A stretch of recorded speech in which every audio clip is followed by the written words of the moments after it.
লুকমান হাকিমের সন্তানেরা ঘরের ভিতরে আমল করে, হাকিম লুকমান নিজেও আমল করে।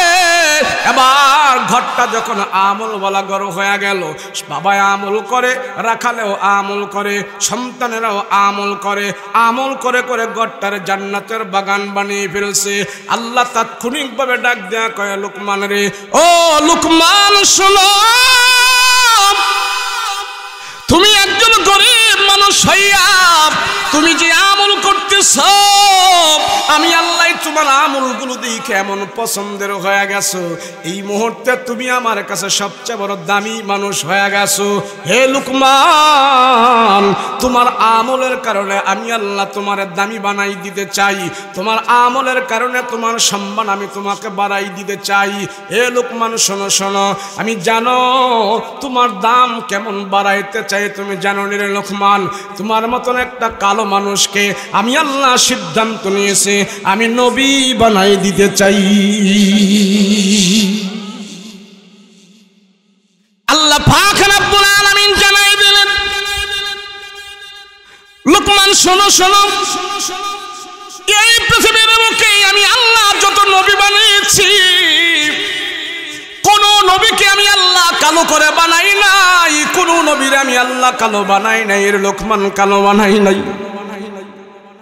যত নবী আমি দুনিয়াতে বানিয়েছি সব নবীর চেহারা সুন্দর ছিল, সমস্ত নবীর বংশমর্যাদা অনেক দামি ছিল। যত নবী আমি আল্লাহ বানিয়েছি সবার কণ্ঠ সুন্দর ছিল, যত নবী আল্লাহ বানিয়েছি তাদের চেহারা সুন্দর ছিল। লুকমান, তোমার মতন কালো মানুষকে আমি আল্লাহ কোনোদিন নবী বানাই নাই, যত নবী বানিয়েছি কাউকে আমি কালো করে বানাই নাই, সব নবীর আমি আল্লাহ সুন্দর করে বানিয়েছি। কিন্তু তুমি একজন কালো মানুষ, তুমি আমল করার কারণে, আমার আল্লাহর ভয়ে গুনাহ থেকে মুক্ত থাকার কারণে, তুমি আমার আল্লাহর ভয়ে জবানকে হেফাজত করার কারণে, আমার আল্লাহর ভয়ে তোমার সন্তানদেরকে আমল করার কারণে, তুমি যে সন্তানগুলোকে আমল দিয়া সাজাইছো, আমার আল্লাহর কাছে তোমার আমলগুলো পছন্দের হয়ে গেছে। আমি আল্লাহ এই মুহূর্তে সিদ্ধান্ত নিলাম, লুকমান, আমি আল্লাহ সিদ্ধান্ত নিয়েছি তোমারে আর রাখাল রাখতে চাই না। সে যদি আল্লাহর নাফরমানি থেকে মুক্ত থাকে, আল্লাহ পাক তাকে দুনিয়া আখিরাতে কামিয়াবি দান করে। গুনাহ মুক্ত থাকা চাই। আমার 24 ঘন্টার ভিতরে কয় ঘন্টা আমার আল্লাহর নাফরমানি হচ্ছে এটা মনে রাখতে হবে, এবং আমি কয় ঘন্টা আল্লাহর হুকুম মতো চলছি এটাও মনে করতে হবে। তাহলে আল্লাহ পাক যে আমাকে আপনাকে নেয়ামত দিয়েছেন, এই হায়াত আমাকে আপনাকে যে আল্লাহ দিয়েছেন, এটার কদর হবে, এটার সম্মান হবে। কেন আমাকে আল্লাহ পাক হায়াত দিয়েছেন, কেন আল্লাহ পাক আমাকে দুনিয়াতে যৌবন জীবন দিয়েছেন, এটার মূল্য যদি আমি আপনি না বুঝি, তাহলে দুনিয়াতে আইসা আমার লাভটা হলো কি? এখানে 150 বছরের কোন মানুষ আছেন? কথা বলেন, আছেন? নাই। মাত্র 150 বছর আপনাদের বয়স এখন কারো নাই। 150, একজন মানুষও এখানে 150-এর নাই। যদি আমি আপনি কষ্ট করি দুনিয়াতে, তাহলে সর্বোচ্চ কত? 100 বছর। কথা বলেন, ঠিক না? সর্বোচ্চ 100 বছর, এর বেশি না তো। অথচ এই 100 বছর যারা কষ্ট করবে, কোটি কোটি কোটি কোটি বছর আল্লাহর জান্নাতে তারা শান্তিতে বসবাস করবে। গুনাহমুক্ত জীবন যে যাপন করেছে, চাই না সমাজের সে হত দরিদ্র হোক, আল্লাহ তারে ক্ষমা দান করে দেয়। আমি কোরআন হাকিম থেকে যে আয়াতটা তেলাওয়াত করেছি, আলেম ওলামা যারা আছেন এরা বুঝতে পারছেন যে এই আয়াতের ভিতরে আল্লাহ পাক কি বলেছেন। এই আয়াতে আল্লাহ পাক আমাকে আপনাকে কি শুনিয়েছেন, কি মেসেজ দিয়েছেন।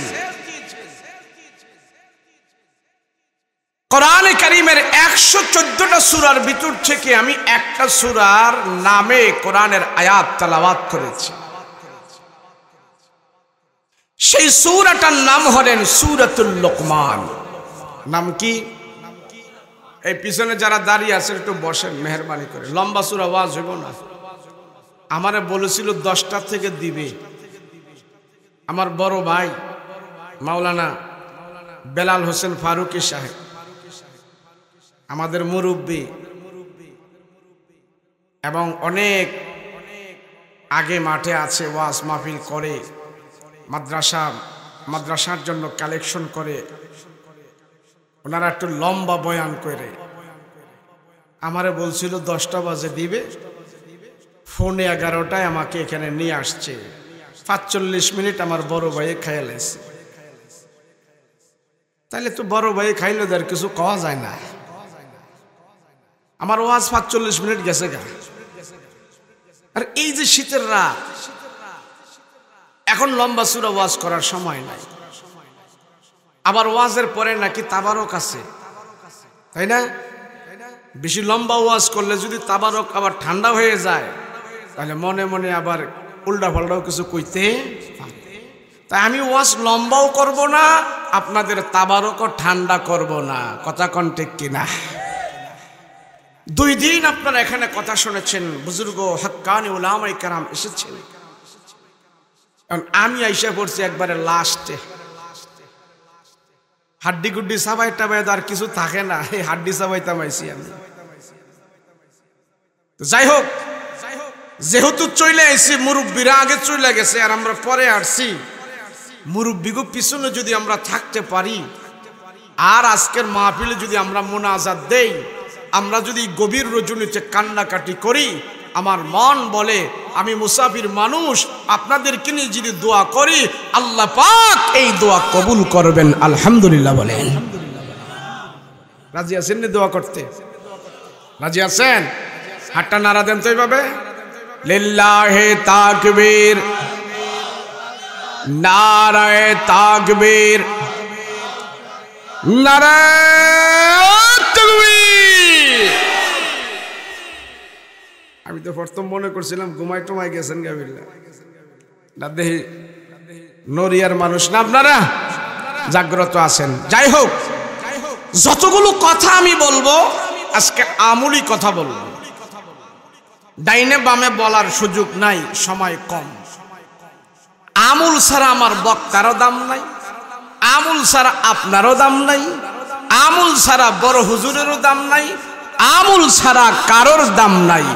যার ভিতরে আমল আছে, যার ভিতরে ইখলাস আছে, চাই সে দিন মজুর হোক, চাই সে রিকশাওয়ালা হোক, চাই সে হতদরিদ্র হোক, চাই সে সমাজের নেহাত হোক, আমলের কারণে আল্লাহ পাক তার দুনিয়া আখিরাতে কামিয়াবি দান করে দিবে। কোরআন হাকিম থেকে যে আয়াত পড়েছি, সেই আয়াত হলো সূরাতুল লোকমান থেকে। সূরা লোকমানের আয়াতের ভিতরে আল্লাহ পাক লোকমান হাকিমের কিছু কথা এখানে ধরে তুলছেন। কার কথা জোরে কোন? নিচে না মেকের এটা, হ্যাঁ? লোকমান হাকিমের কথাগুলো এখানে তুলেছেন। লোকটা কে ছিল? তার নামই আল্লাহ কেন কোরআনে সূরা বানায়া পাঠাইলো, কারণটা? মুসলমান ভাইয়েরা রে আমার, অনেক নবীর নামে কোরআনে সূরা নাই, অনেক সাহাবীর নামে কোরআনে সূরা নাই, কিন্তু লুকমান একটা মানুষ, তার নামে আল্লাহ কেন কোরআনে সূরা বানায়া পাঠাইলো, কারণটা কি? ব্যাপার স্যাপার আসেনি। এটা আপনাদের সিংহল মুড়ির লোকমান নয়, এ নরিয়ার লোকমান নয়, আল্লাহর পছন্দের একজন লোকমান। এ ওয়াজ আমি এই জন্য করতেছি, একটা মানুষের পরিচয় আপনাদের কাছে আমি জানাচ্ছি। মানুষটা এমন যে মানুষের দাম সমাজে নাই, ঘরে নাই, ভাইরে নাই, কারো কাছে নাই, কিন্তু মানুষের দাম আল্লাহর কাছে এমন ভাবে দামি হয়ে গেছে, আল্লাহ পাক খুশি হইয়া তার নামে কোরআনের মধ্যে একটা সূরা বানায়া পাঠাই দিয়েছে। আল্লাহু আকবার। মুসলমান ভাইরা রে আমার, এই পৃথিবীর মুখে আল্লাহ পাক তিনজন মানুষকে কালো করে বানাইছে। এই পৃথিবীর বুকে আল্লাহ তিনটা মানুষকে বেডঙ্গা বেসাইজের করে বানাইছে। যত মানুষ আল্লাহ তামাম পৃথিবীতে বানাইছেন, ইতিহাসবেত্তারা লেখেন তিনটা মানুষকে আল্লাহ পাক কালো করে বানাইছে, তিনটা মানুষকে আল্লাহ পাক বেসুন্দর করে বানাইছেন। এর ভিতরে এক নম্বরে হলেন লোকমান হাকিম, দুই নম্বরে হলেন হযরত বেলাল, তিন নম্বরে হলেন ওমরে ফারুক রাদিয়াল্লাহু আনহুর একটা গোলাম ছিল, নাম ছিল তার উম্মে মাহাজা। এই তিনটা মানুষকে আল্লাহ পাক সবচেয়ে বেশি কালো করে বানিয়েছে। এই তিনটা মানুষকে আল্লাহ পাক সবচেয়ে বেশি বেসুন্দর করে বানাইছে। এই তিনটা মানুষ সমাজের ভিতরে সবচেয়ে বেশি গরিব ছিল। এই তিনটা মানুষ দুনিয়াতে সবচেয়ে বেশি নেহায়াত ছিল, কিন্তু আল্লাহর দরবারে তারা অনেক ভালো ছিল। তারা কালো ছিল, তাদের দাম সমাজের কোনো মানুষের কাছে ছিল না, তাদের দাম সমাজের কোনো মানুষের কাছে নাই, কিন্তু আল্লাহর কাছে তারা কেন এত দামি হইল, কারণটা কি? সেই কথাগুলো আমরা আজকে শুনতে চাই। কথা বলেন ঠিক কিনা? সবাই আমরা সেই কথাগুলো শুনবো। কষ্টে বাসে নেই, লাগাই দাও না আপনাদের মাইকে কোনো চাপ, এত মাহফিল দিছে, একটা মনিটর নাই, একটা বক্স নাই, কিচ্ছু নাই, কেমন কে বেশি তাই নাই না? যাক মাশাআল্লাহ, বাস হয়েছে হয়েছে। আল্লাহ এটা খালি নিচে নামে,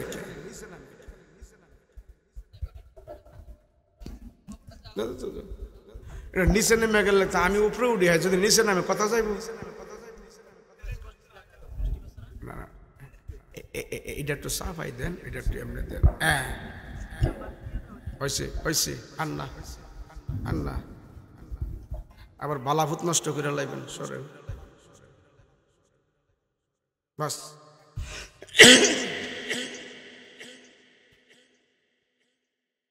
ওয়াজটা বুঝার জন্য ছোট্ট ইতিহাসটা মনে রাখতে হবে। তিনটা মানুষ আল্লাহ দুনিয়াতে কালো করে বানাইছে, ইতিহাস বেত্তারা লিখেছে।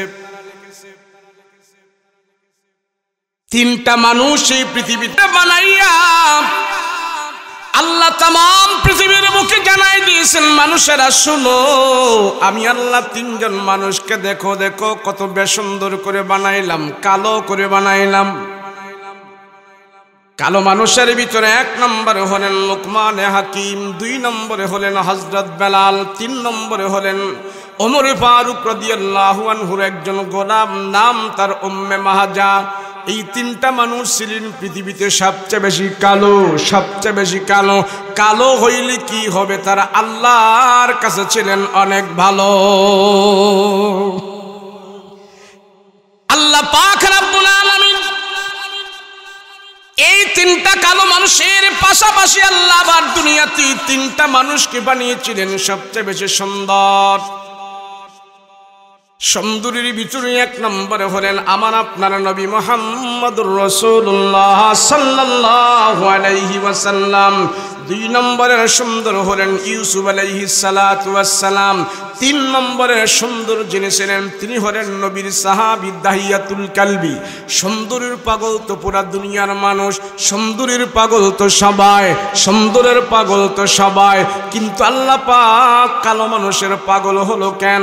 কালো মানুষের পাগল হয়ে আল্লাহ পাক কালো মানুষের নামে কোরআনের মধ্যে 114টা সূরার ভিতর থেকে ওই লুকমান হাকিমের নামে আল্লাহ পাক পাক একটা সূরা বানায়া পাঠাই দিয়েছে। মুসলমান ভাইরা রে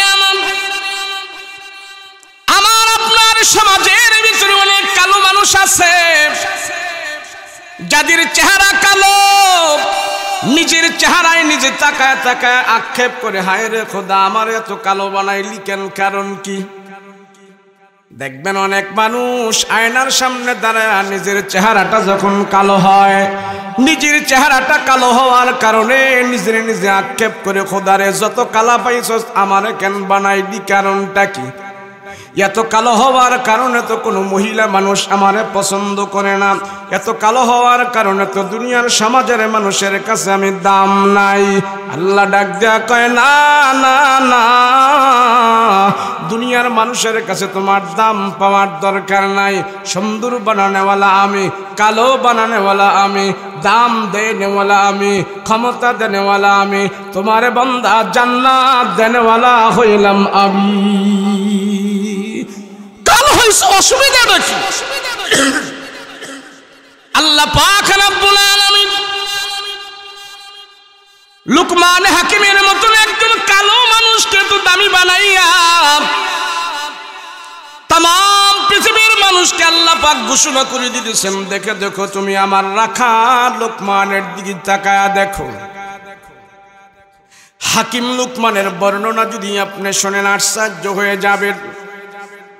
শুধু কালো না, কালো না, কালো না, কালো না, কিছু মানুষ আছে কালো কিন্তু তার চেহারার কাটিংটা অনেক ভালো। অনেক মানুষ আছে বেচারায় কালো, কালো হইলে হবে কি অনেক শিক্ষিত আছে না?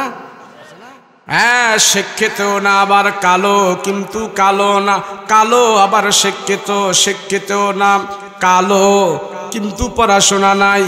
কিন্তু পড়াশোনা না থাকলে কি হবে? চেহারাটা কালো হলে কে হবে? তার বংশ খুব অনেক ভালো, সম্মানী বংশের মানুষ, একদিক দেয় না একদিক দিয়ে আল্লাহ তারে দেয়। লুকমান হাকিম এমন একটা মানুষ ছিল, তার কোনো দিক দিয়ে তেমন কিছু ভালো ছিল না। মাথাটা এমন মোটা ছিল, চেহারাটা কাউয়ার মতন কালো ছিল, নাকের সেন্টটা বাঁকা ছিল, ঠোঁটগুলো বড় বড় ছিল, দাঁতগুলো উঁচা নেচা ছিল, জবানটা তুতলায় কথা বলতো, পায়ের পাতাগুলো রেল লাইনের মতন ফাটা ফাটা ছিল, পেটটা এমন মোটা ছিল, মানুষটা এমন খাটো ছিল, জাতি ছিল হাবশি, আর কর্ম ছিল রাখাল। পড়া নাই, শোনা নাই, কিচ্ছু নাই, কিচ্ছু নাই। কিন্তু আল্লাহ পাক রব্বুল আলামিন এমন একটা কালো মানুষের নামে কোরআনে কারিমের ভিতরে আল্লাহ 14টা সূরার ভিতর থেকে একটা সূরা নাজিল করলো। কারণ কি? ব্যাপার স্যাপার আসেনি। মুসলমান ভাইরা আমার, লুকমান হাকিম একজন কালো মানুষ, তার চেহারা দেখে মানুষ কেউ তার দাম দেয় না। লুকমান হাকিম সমাজের ভিতরে হত দরিদ্র মানুষ,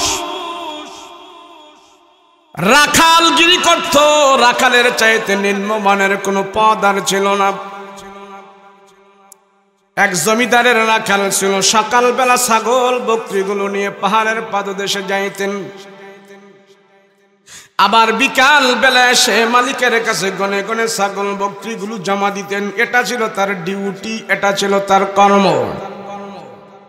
লুকমান হাকিম ওই সকালবেলা মালিকের ছাগল বকরিগুলো নিয়ে পাহাড়ের পাদদেশে ঘোরাঘুরি করে, সব বকরিগুলো ছেড়ে দিয়া লুকমান হাকিম এবার আসমানের দিকে তাকায় বলে, আল্লাহ, আসমান কত সুন্দর করে বানাইলা, চন্দ্র কত সুন্দর করে বানাইলা, সূর্য কত সুন্দর করে বানাইলা, পাহাড় কত সুন্দর করে বানাইলা, ঝর্ণারাজি কত সুন্দর করে বানাইলা, গাছ গাছালি কত সুন্দর করে বানাইলা। আল্লাহ, তোমার সৃষ্টি দেখে বোঝা যায় তুমি কুদরতিভাবে কত কিছু সাজাইলা। তোমার সৃষ্টির দিকে তাকাইলে বোঝা যায় আল্লাহ তুমি নিজে না জানে কত সুন্দর। মুসলমান ভাইরা আমার, লুকমান হাকিম আল্লাহর সৃষ্টির দিকে তাকাইয়া বলে, মালিক এত সুন্দর করে তুমি সব কিছু বানাইলা, যেই কুদরতি হাত দিয়ে তুমি এত সুন্দর দুনিয়া বানাইলা, আল্লাহ গো সেই কুদরতি হাত দিয়ে তো আমার মতন বেডঙ্গা বেসাইজের লোকমানকেও বানাইলা। ওরে মালিক, আমার বানানেওয়ালা তো আমি না, আমার বানানেওয়ালা তো একমাত্র তুমি, একমাত্র তুমি। নিজের চেহারার দিকে তাকাইয়া, আল্লাহর সৃষ্টির দিকে তাকাইয়া লোকমান হাকিম একটু মনকে খারাপ করে না। আমার দেশে যত কালো মানুষ আছে, আয়নার দিকে তাকায়া, তার নিজের চেহারার দিকে তাকায়া অনেক সময় আক্ষেপ করে আর আফসোস করে, খোদারে আমারে কেন তুমি এত কালো করে বানাইলা? বেশি কালো হওয়ার কারণে কোনো সুন্দরী মহিলা আমারে পছন্দ করে না, এমন কথাও আয়নার সামনে দাঁড়ায় দাঁড়ায় বলতে থাকে। লোকমান হাকিম এমন একজন মানুষ, আল্লাহর সৃষ্টির দিকে তাকাইয়া বলে, মালিক তুমি আমারে কালো করে বানাইছো, আমার কোনো অসুবিধা নাই, আমার বানানেওয়ালা তো আমি না, আমার বানানেওয়ালা তো একমাত্র তুমি, আমার বানানেওয়ালা কিন্তু তুমি। আল্লাহ আমি কালো হই আর সুন্দর হই, সাদা হই আর যা হই, আমার বানানেওয়ালা আমি না, আমার বানানেওয়ালা তুমি। আল্লাহ আমার কোনো অসুবিধা নাই, আমার কোনো আফসোস নাই, আমার কোনো দুঃখ নাই, আমার কালো বানায় যদি তুমি সন্তুষ্ট থাকো তাতে আমি রাজি।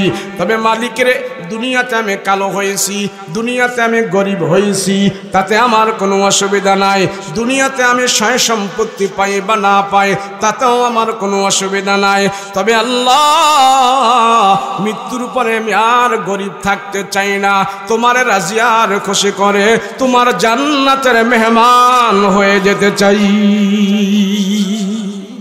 দুনিয়া তো গরিব, আবার আখেরাও তো যদি গরিব হয় তাহলে দুনুকুল হারাইলাম, তো লাভ হইল কি? লোকমান হাকিম ডাক দিয়া বলে, আল্লাহ এই পৃথিবীর বুকে আমি গরিব হয় তাতে কোনো অসুবিধা নাই, মালিক গো মৃত্যুর পরে আমি জান্নাত চাই। আল্লাহ আমি জানি কালো মানুষকেও যখন তুমি জান্নাতে দিবা, ওই মানুষটার কালো থাকবে না, সে সুন্দর হয়ে যাবে। সুবহানাল্লাহ বলেন। লোকমান হাকিম ডাক দিয়া কয়, মালিক জান্নাতের ভিতরে গেলে আমার আফসোস থাকবে না, আয় আল্লাহ আমি তোমার জান্নাতের ভিতরে যেতে চাই, জান্নাতের ভিতরে যেতে চাই। মালিক গো জানি তুমি আমারে কালো করে বানাইছো, কোনো অসুবিধা নাই, তুমি আমারে কালো করে বানাইছো তাতে কোনো দুঃখ নাই, আমি জানি তুমি আমার জন্য একটা জান্নাত বানাইছো। तमाम पृथिवीर बुके যত মানুষ আছে সব মানুষের জন্য আল্লাহ এক একটা করে জান্নাত বানাইছেন। লুকমান হাকিম ডাক দিয়া কয়, গো আল্লাহ আমার জন্য তো তুমি একটা জান্নাত বানাইছো, আমি তোমার জান্নাতটা চাই। কাফির মুশরিকদের জন্য আল্লাহ এক একটা করে জান্নাত বানাইছে, আমার আপনার জন্য আল্লাহ এক একটা করে জান্নাত বানাইছে। তবে বেঈমান কাফেরদেরকে আল্লাহ জান্নাত দিবে না, ওই মুমিন বান্দাকে একের জায়গায় অধিক মানে জান্নাত দিয়া আল্লাহ মুমিনের মর্তবা বাড়ায়া দিবে। কাফের মুশরিকদের জান্নাতগুলো কেটে কেটে ক্যান্সেল করে করে মুমিনকে একের জায়গায় অধিক পরিমাণে দিয়া আল্লাহ মুমিনকে জান্নাতের ভিতরে সম্মান ইজ্জত আরো বাড়ায়া দিবে।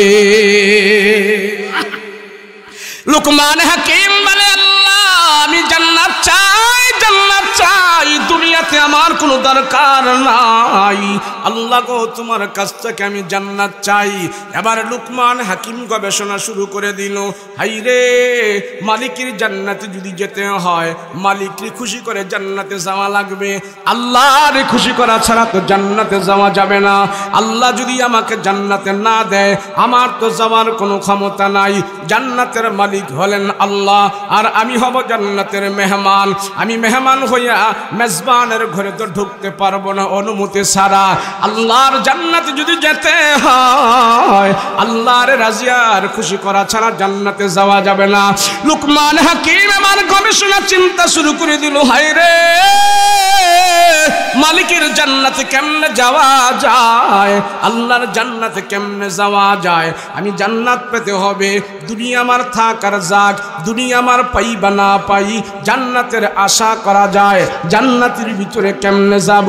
এবার লোকমান হাকিম পাহাড়ের পাদদেশে ছাগল বকরিগুলো চড়াইয়া, সব ছাগল বকরিগুলো বিচরণ করাইয়া লোকমান হাকিম এবার উঁচা একটা টিলার উপরে বসে বসে চিন্তা শুরু করে দিল, হাইরে কেমনে আল্লাহর জান্নাতে যাওয়া যায়। এবার লোকমান হাকিম নিজের নফসকে পরিশুদ্ধ করতে শুরু করলো, হাইরে নফস দিয়া যদি আমি মালিকের নাফরমানি করি, আল্লাহর নাফরমানি যদি আমি করি, আল্লাহর জান্নাতে যাওয়া যাবে না।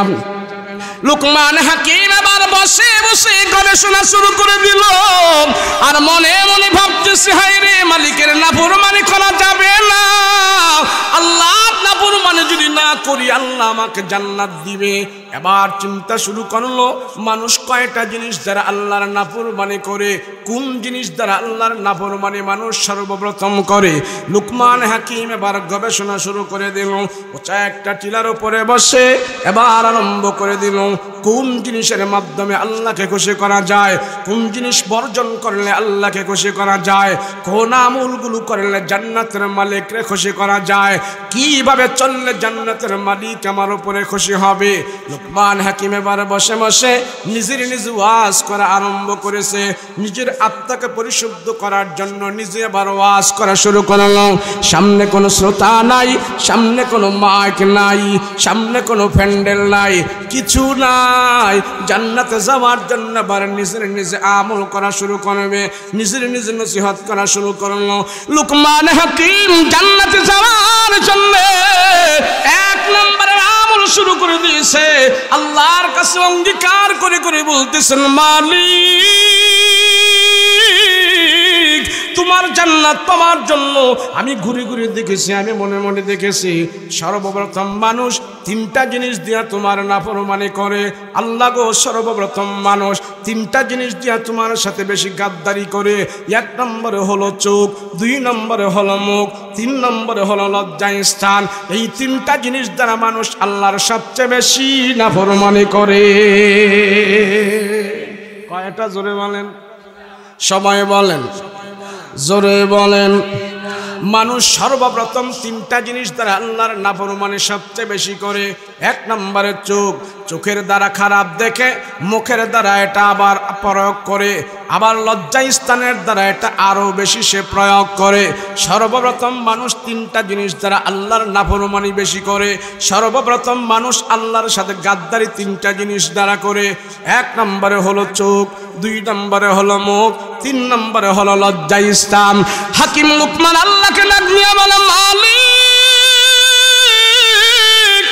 আমি তোমার সাথে ওয়াদা দিতেছি, আল্লাহ আমি একজন রাখাল হইয়া, আমি একজন গরিব মানুষ হইয়া এই তিনটা জিনিস দ্বারা তোমার সাথে আমি নাফরমানি করব না গো খোদা।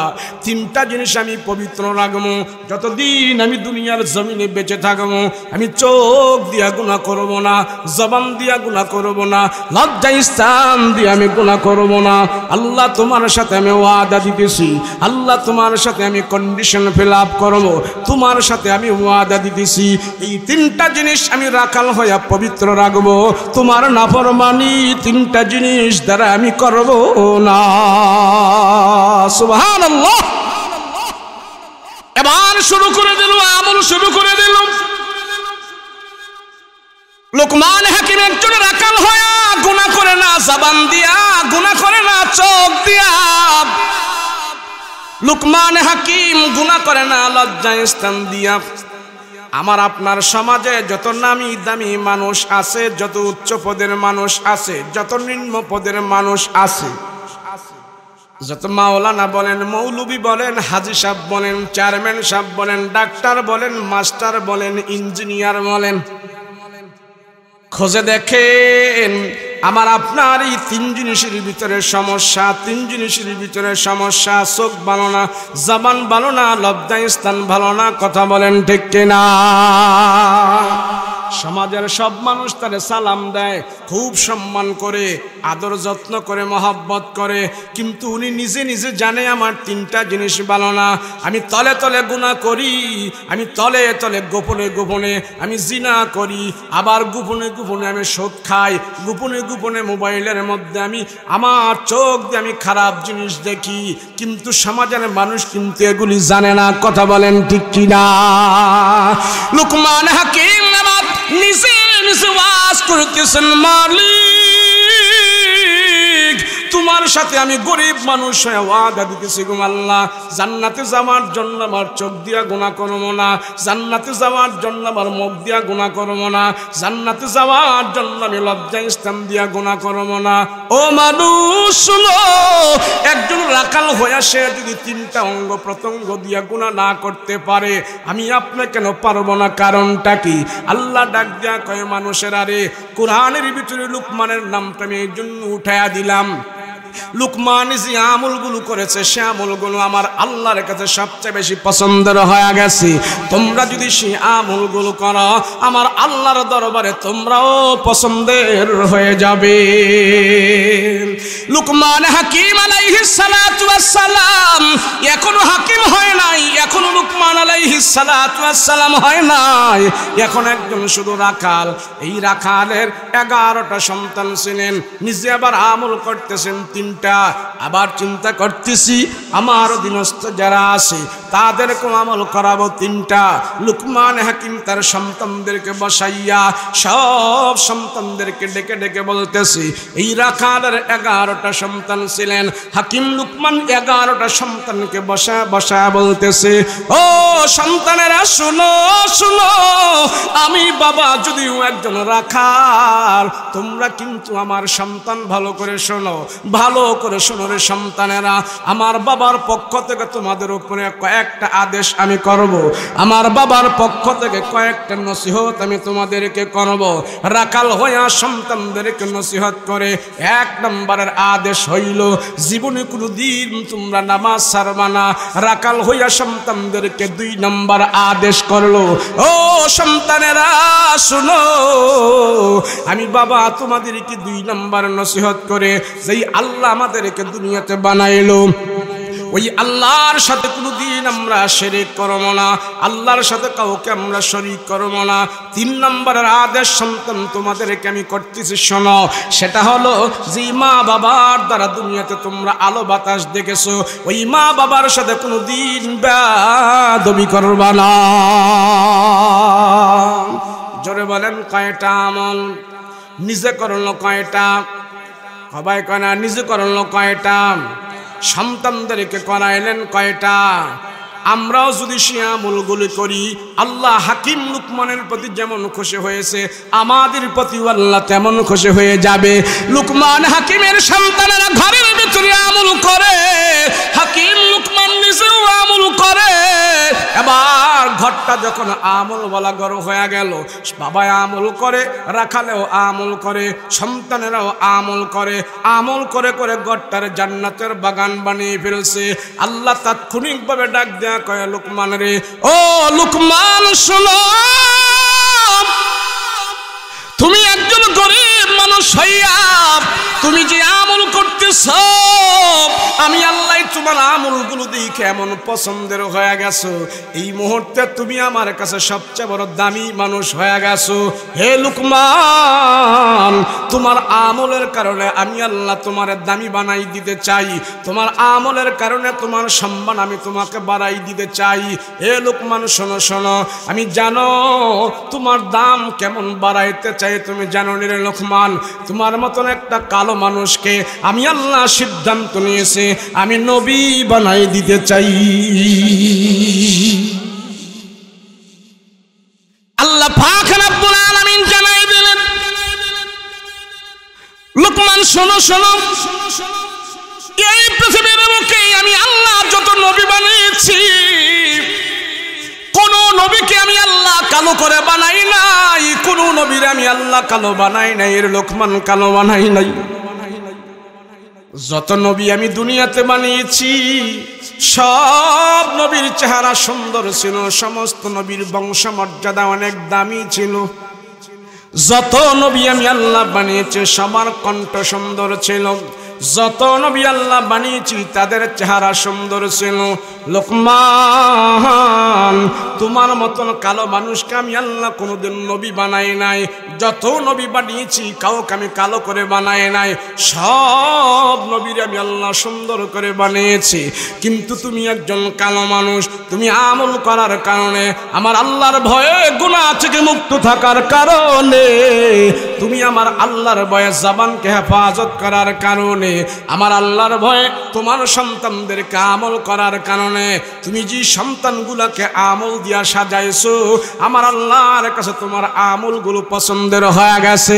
আমি আল্লাহ এই মুহূর্তে সিদ্ধান্ত নিলাম, লোকমান, আমি আল্লাহ সিদ্ধান্ত নিয়েছি তোমারে আর রাখাল রাখতে চাই না। আমি আল্লাহ আমার পছন্দের নবীদের কাতারে তোমাকে আমি আল্লাহ তাআলা নবুয়তি দান করে দিতে চাই। নারে তাকবীর। লুকমান হাকিম ডাক দিয়া বলে, মালিক, কোন কালো মানুষকে যদি আপনি নবী না বানান, আয় আল্লাহ আমার নবী বানানোর দরকার নাই নাই। আল্লাহ গো, আমারে আপনি নবী বানায়েন না। কোন কালো মানুষরা যদি নবী না বানান, আমার মতন বেডঙ্গা বেসাইজের কালো লোকমানকে নবী বানানোর দরকার নাই। না না না না, আল্লাহ আপনি আমাকে নবী বানায়েন না, নবী বানায়েন না। আল্লাহ ডাক দিয়া কয়, লোকমান রে, নবুয়তি যদি না নাও আরেকটা জিনিস তোমার জন্য খোলা আছে। আল্লাহ গো সেই জিনিসটাকে আল্লাহ ডাক দিয়া আমার গাইবি খাজানা থেকে এলেম নি, আমার গাইবি খাজানা থেকে এলেম লো। আল্লাহ এলেম নিলে লাভ হবে কি? লুকমান হাকিম এই কথা বলার পর আল্লাহ ডাক দিয়া কয়, লুকমান শোনো, গাইবি খাজানা থেকে যদি এলেম নাও, এলেম দিয়া দুনিয়া থেকে তুমি আমার আল্লাহকে চিনবা। মৃত্যুর পরে জান্নাতে যাওয়ার পর ওই জান্নাতের ভিতর থেকে নেয়ামত গুলো খুঁজে খুঁজে বের করতে পারবা। এলেম নেই। লুকমান হাকিম একজন গরিব মানুষ, রাখাল। আল্লাহর পক্ষ থেকে যখন নাকি অফার পাইল, আয় আল্লাহ এলেম নিলে আপনারে চিনা যায়। লুকমান হাকিম এই কথা শোনার পর, আয় আল্লাহ এলেম নিলে আপনাকে চিনা যায়, নবুয়তি আমার দরকার নাই নাই নাই নাই, নবুয়তি আমার লাগবে না গো খোদা, নবুয়তি লাগবে না, আমার এলেম দেন, এলেম দেন। আমি 4টা তাফসীরের ভিতরে পড়েছি, হাকিম লুকমানের 4টা তাফসীরের ভিতরে আমি দেখেছি 4 তাফসীর ওয়ালায় এক কথা বলেছি, আল্লাহ পাক লুকমান হাকিম কেমন এলেম দিয়েছে। 10,000 কিতাবের জ্ঞান আল্লাহ হাকিম লুকমানের মাথার ভেতরে ঢোকায়া দিছে। আল্লাহ হাকিম লুকমানকে 10,000 কিতাবের জ্ঞান দিয়া এরপরে আল্লাহ ডাক দিয়া কয়, লোকমান রে, এখন থেকে তোমার নাম শুধু লোকমান নয়, আমি আল্লাহ তার নামের আগে পরে হাকিম লুকমান লাগায়া দিলাম। আল্লাহু আকবার। আল্লাহ পাক রব্বুল আলামিন লুকমান হাকিম একজন হতদরিদ্র গরিব মানুষ হওয়ার পর আমল করে আল্লাহর দরবারে এত দামি হইল। হাকিম লুকমান এবং তার সহপাঠী আরেকটা লোক ছিল, এই দুইজনে মিলে তারা ছাগল বকরি চড়াইতো। একদিন লুকমান হাকিম আল্লাহর পক্ষ থেকে এত এলেম পায়া জ্ঞান গর্ব কথা সব মানুষকে শোনাইতেছে। একটা লোক মাঝখান থেকে দাঁড়ায় কয়, ও লুকমান, তুমি কি আমাকে চেনো কিনা? বলেন, হ্যাঁ তোমারে তো আমি চিনি। লোকটা ডাক দিয়া কয়, ব্যাপার কি? তুমি যেই মালিকের রাখাল ছিলা, পাশের মালিকের রাখাল তো আমিও ছিলাম। আমি তুই এখন রাখাল রয়ে গেলাম। আমি তুই এখনো সেই মালিকের ছাগল বকরি চড়াই। তুমি এত বড় হুজুর হইলা কেমনে? তুমি এত দামি দামি মানুষ কেমনে হইলা? তোমার কথা শোনার জন্য লক্ষ লক্ষ মানুষ এখানে হাজির হয়। হাজার হাজার মানুষের সামনে তুমি বয়ান করো। এ লোকমান, আমি একটু নিচু রয়ে গেলাম, আমি তো রাখাল রয়ে গেলাম। তুমি এত নামি দামি লোকমান কেমনে হইলা? আমাকে শোনাও না, আমি হতে পারবো কিনা? লোকমান হাকিম ডাক দেয়া কয়, ভাই রে, তুইও হতে পারবি। আমি যে কাজগুলো করেছি তুই সেই কাজগুলো কর। আল্লাহরে ভয় কর, আল্লাহরে ভয় কর, আল্লাহরে ভয় কর, আল্লাহরে ভয় কর, আল্লাহরে ভয় করে সব গুনাহ ছাড়। তুইও আল্লাহর দরবারে নামি হতে পারবি, দামি হতে পারবি। আল্লাহ ডাক দিয়া কয়, ও দুনিয়ার মানুষেরা দেখো, একজন রাখাল হয়া সে যদি আমার বয়ে সব গুনাহ ছাড়তে পারে, আমি আল্লাহ তারা যদি এত দামি বানাইতে পারি, ওই রাখালের চাইতে তো তোমার নাম দাম অনেক বেশি।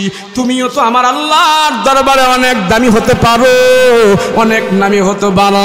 আমার আল্লাহর ভয়ে তুমি গুনাহগুলো সব ছেড়ে দাও, সব ছেড়ে দাও। লোকমান হাকিম শুধু নিজেই গুনাহ ছাড়ে নাই, অধীনস্থ সন্তানদেরকে ডেকে বলে, সন্তানেরা শোনো, হাকিম লোকমানের 11টা সন্তান ছিল। 11টা সন্তানকে বসায়া বাবা রাখাল ডাক দেয়া কয়, শোনো রে সন্তানেরা শোনো, জীবনে নামাজ ছাড়বি না, শিরিক করবি না, পিতা মাতার সাথে বেয়াদবি করবি না। বাবার যুগী বাবার সৎ তালিমের কারণে, সৎ আদেশের কারণে মুফাসসিরিনে কেরাম লেখেন, হাকিম লুকমানের 11টা সন্তানকে আল্লাহ পাক দুনিয়ার ভিতরে জগৎ বিখ্যাত আলেম বানায়া দিছে। 11 বলা আসেনি কারো? আছে? কার আছে? হাত উঠান তো দেখি। একজনের 11টা নাই। আহা, আমাদের 2টা। কয়টা? ছেলে হোক মেয়ে হোক, 2টার বেশি নয়, একটা হইলে ভালো হয়। আছে না? আল্লাহ কয় 2টার বেশি নয়, আমি এক সমানে 4টা দেব। কথা কই না দিস? 4টা হয়, 3টা হয়। আর লুকমান হাকিম একজন রাখাল হইয়া তার 11টা ছিল। 11টা। আল্লাহ কো জমিদারেরা, ও মাস্টারেরা, ও ডাক্তারেরা, ও ইঞ্জিনিয়াররা, ও মাওলানারা, ও মৌলবীরা শোনো, লুকমান হাকিম 11টা সন্তান লালন পালন করেছে রাখাল হইয়া। 11টা সন্তানকে সৎ তালিম দেওয়ার কারণে আমি আল্লাহ 11টারে মানুষ করে ফেলেছি। তোমাদের 2টাকে তোমরা পারো না, কারণটা কি? খুঁজে দেখো। হাকিম লুকমান যেই কথাগুলো তার সন্তানদেরকে বলেছে, হাকিম লুকমান যে আদেশগুলো সন্তানদেরকে দিয়েছে, আমার আপনার সমাজের মানুষ সেই তালিম সন্তানদেরকে দেয় না। কথা বলেন, দেয় না? 1 নম্বরের আদেশ দিলেন নামাজ। কেন? হাকিম লুকমান দিয়ে কথা বললে পারতো, সন্তানেরা আমি বাবা রাখালগিরি করি, আমি গরিব মানুষ, তোরা 11টায় কাজ কাম করিয়া মাসে আমার 2000 করে টাকা দিবি, তাইলে তো আমার হবে কতটা? 22,000। 11 ছেলে যদি 2000 করে টাকা দেয়, তাইলে হবে 22,000। সিগারেট আনায়। কথা কন। বাবা আদেশ করলো, ছেলেরা যখন আদেশ করলো 50 টাকা দিয়ে আমার জন্য 5টা সিগারেট আনবি, বাবার আদেশ ছেলে মানতে হয়। বাজার থেকে যে আবুল্লাহ বাবার জন্য 5টা সিগারেট আনে, প্রত্যেক দিন বাবার এনে সিগারেট খাওয়ায়, বিড়ি খাওয়ায়। আর মনে মনে ভাবে, খোদা রে, এই সিগারেটের ভিতরে তুমি কি ভিটামিন দিয়া রাখলা? আমার বাবায় প্রত্যেক দিন খায়, এটার মধ্যে কি ভিটামিন না জানো আছে। এবার ছেলে চিন্তা করে, আমার বাবা তো সব সময় এটা খায়, মনে হয় বেশি করে ভিটামিন এটা ঢুকানো আছে। যেই খাবার আমার বাবায় খায়, সেই খাবার তো আমার খেতে মন চায়। এবার আবুল্লাহ একটা সিগারেট কমরের মধ্যে ব্ল্যাকমেল করে আর 4টা নিয়ে বাবারে হাদিয়া দেয়। কেউ বাবায় যে খাবার খাইতে পারে সন্তান খেতে পারবে না, বাধা আছে নাকি? তা কয় না কে? অনেক মাস্টার আছে সিগারেট খায়, তো ছাত্ররা কয় আমার মাস্টারে খায়, আমার স্যারে খায়, আমি খাইলে সমস্যা কি? আছে না নাই? আমি এক ডাক্তারের কাছে গেছি, ওই ডাক্তার আমার সুন্দর সুন্দর পরামর্শ দিতেছে, আর দেখলাম ডাক্তারের সামনে একটা সিগারেট খায় যেন ওই যে হলুদ মাথাটা আছে না, এটা যে ফালায়, দেখলাম একটা মালসা পুরা সিগারেটের মাথা ফালায়া ভরে রাখছে, অর্ধেক সিগারেট সেখানে ফালায়া রাখছে। আমি অনেকক্ষণ সময় ডাক্তারের সাথে কথা বলতে বলতে উনি এক নিচ থেকে একটা সিগারেট ধরাইল, ধরায় খাইতেছে আর মানুষদেরকে প্রেসক্রিপশন দিতেছে, কথা বলতেছে, সুন্দর সুন্দর উপদেশ দিতেছে। আমি বললাম ডাক্তার সাহেব যত সুন্দর উপদেশ দেন, আপনি নিজে কিন্তু উপদেশের ভিতরে নাই। কথা কোন ঠিক না?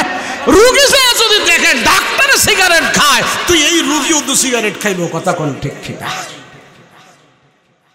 মুসলমান ভাইরা আমার, সেই জন্য আমি বলি এই সমাজের যুবকগুলো একটাও নিজেরা খারাপ হয় নাই। আমার দেশের যুবকদেরকে খারাপ করে না, খারাপ করার পিছনে যুবকরা খারাপ হয় নাই, যুবকরা নিজে নিজে খারাপ হয় নাই। খুঁজিয়া দেখেন এই সমাজের যুবকগুলো খারাপ হওয়ার পেছনে মুরব্বিরা দায়ী, তার নিজের বাবা মা 80% দায়ী। কয় পার্সেন্ট? খালি কয় হুজুর ফুলাফাইন খারাপ। আর ফুলাফাইন খারাপ হইব কে? ফুলাফাইন খারাপ হওয়ার কোনো সুযোগ নাই। ফুলাফাইন দুনিয়াতে আইসা মুরব্বিদের থেকে যা পাইছে তারা তো তাই করতেছে। কথা কোন ঠিক কিনা? আবার অনেক মুরব্বী মনে মনে খুব বিকর্ব, হ্যাঁ, আর খুঁজা দেখেন না আপনি খারাপের পিছনে কে? এই সমাজের ভিতরে অনেক নেতা আছে, অসাধু নেতা আছে, লিডার আছে। আমার সমাজের যুবকদেরকে দিয়ে তারা নেশার ব্যবসা করায়, ট্যাবলেট বিক্রি করায়, গাঞ্জা বিক্রি করাইয়া নেতার বাড়িতে দলান হয় আর যুবকের চরিত্র নষ্ট করে। কথা বলো ঠিক কিনা? এই সমাজের যুবক তার নিজে নিজে খারাপ হয় নাই, এই সমাজের যুবককে খারাপ করাইতেছে এক শ্রেণীর অসাধু নেতা। কথা কও ঠিক কিনা? মুসলমান হাকিম লোকমান 11টারে বালা কইরা লাইছে। কয়ডারে? জোরে কোন, জোরে কোন কয়ডারে? 11 ফলা একজনেরও ভাইলাম, একজনেরও নাই আমনা কই 11টা। শোনেন, মার কারণে, মা বাবার কারণে সন্তান আল্লাহর ওলি হয়, মা বাবার কারণে সন্তান ভদ্র হয়, মা বাবার কারণে সন্তান অভদ্র হয়, গুন্ডা হয়, মাস্তান হয়। কথা কোন ঠিক কিনা? এখন আপনারা কইবেন হুজুর কেমনে? শোনেন না কেমনে? কিরে এই হেদিক দিয়ে আমার ওয়াজ করতেছে কেন? অসুবিধা আছে নাকি? আমি তো মনে করতেছি আপনার করতে মনে বালটাল লাগতেছে না বেশি? তবারক আনতেছে, আহারে এই সারছে, এই তবারকই দিচ্ছে। যাক, তবারক কোনোখানে যাইতো না, তবারক গাঙ্গুনিয়া ভালাই দিব না কেউ, তবারক আমরাই খামু। কথা কোন ঠিক কিনা? লুকমান হাকিম সন্তানদেরকে বলল, নামাজ ছাড়বা না, আল্লাহর সাথে শিরিক করবা না, পিতা মাতার সাথে বেয়াদবি করবা না। হাকিম লোকমান ডাক দিয়া বলছে, সন্তানেরা নামাজ ছাড়বি না, ছাড়বি না। আমি আপনি বলতে পারবো কিনা বলেন দেখি? কথা কয় না দিস। সন্তান ভালো হয় মা বাবার কারণে, সন্তান খারাপ হয় মা বাবার কারণে। আমরা জানি জগৎ বিখ্যাত একজন আল্লাহর ওলি, তার নাম হলো বাইজিদ বুস্তামি। নাম কি জোরে বলেন? বাইজিদ বুস্তামি রাহমাতুল্লাহ আলাইহি জগৎ বিখ্যাত একজন আল্লাহর ওলি। কোন স্কুল কলেজ মাদ্রাসায় যায় নাই, ভার্সিটিতে যায় নাই, বিদ্যালয়ে যায় নাই, পাঠশালায় যায় নাই, কারো কাছে যায় নাই। বাইজিদ বুস্তামের ওস্তাদ দুনিয়ার কেউ নয়, আল্লাহর ওলি হয়েছেন মায়ের কারণে। মায়ের কুলের বিশ্ববিদ্যালয়ে পড়াশোনা করে বাইজিদ বুস্তামি আল্লাহর ওলি হয়েছে। জোরে মানে ইতারে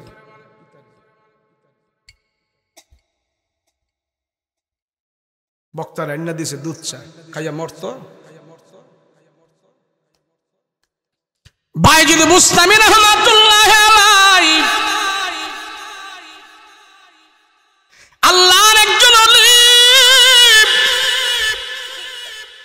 কোন স্কুলে যায় নাই, মাদ্রাসায় যায় নাই, বিদ্যালয়ে যায় নাই, পাঠশালায় যায় নাই,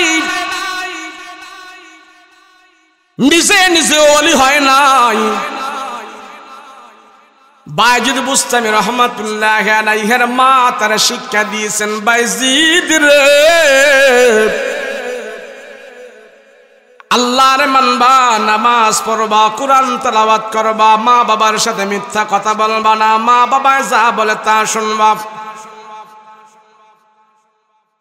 বাইজিদ বুস্তামি রাহমাতুল্লাহি আলাইহি জগৎ বিখ্যাত বড় একজন ওলি।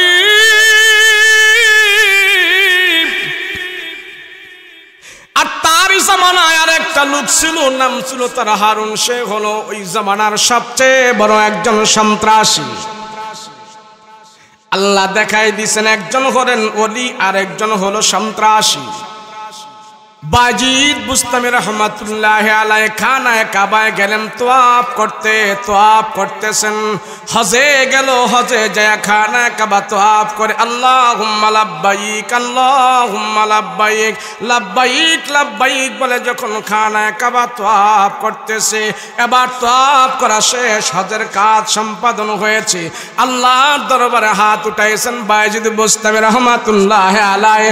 আল্লাহর দরবারে হাত উঠে দেখে মালিক, কয়জন হাজির হজ কবুল করছো তুমি আমার জানা দাও। আল্লাহ গো, যত হাজিরা আসছে কার কার হজ কবুল হইল আমার একটু জানবার মন চায়, জানবার মন চায়। কার কার হজ কবুল করেছো আমার একটু তুমি জানায় দাও, জানায় দাও। বাইজিদ বুস্তামি রাহমাতুল্লাহি আলাইহি খানায়ে কাবার পাশে হাত উঠায় আল্লাহর দরবারে দোয়া করে, আল্লাহ আমার জানতে মনে চায় তুমি কার কার হজ কবুল করেছো, কবুল করেছো। এই কথা বলতে বলতে, এই দোয়া করতে করতে বাইজিদ বুস্তামি হাতিমি কাবার উপরে ঘুমায়া গেছে। ঘুমের ঘুরির ভিতরে আল্লাহ পাক তার স্বপ্নে দেখায়া দিছে, হে বাইজিদ রে, যত হাজিরা আসছে হজ করার জন্য আমি আল্লাহ তাদের সবার হজ কবুল করেছি, সবার হজ আমি আল্লাহ কবুল করেছি। তবে একজন হাজির হজ আমি আল্লাহ কবুল করি নাই। ঘুমের ঘরের ভিতরে বাইজিদ বুস্তামি রাহমাতুল্লাহি আলাইহি স্বপ্নে এই কথা শুনতেছেন। আল্লাহ তারে বলাইতেছেন, বাইজিদ সবার হজ আমি আল্লাহ কবুল করেছি, একটা নাফরমানের হজ আমি আল্লাহ কবুল করি নাই। আল্লাহ গো, সে কে? তার হজ আপনি কবুল করেন নাই, সে কে?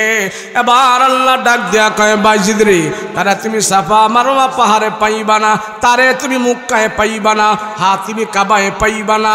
ওই যে দেখো সাফা মারওয়া পাহাড়ের মধ্যে যায় দেখো একটা হাজি সেখানে কান্নাকাটি করতেছে, তার চুলগুলো ছিঁড়ে ফেলতেছে, বুকে হাত মারতেছে।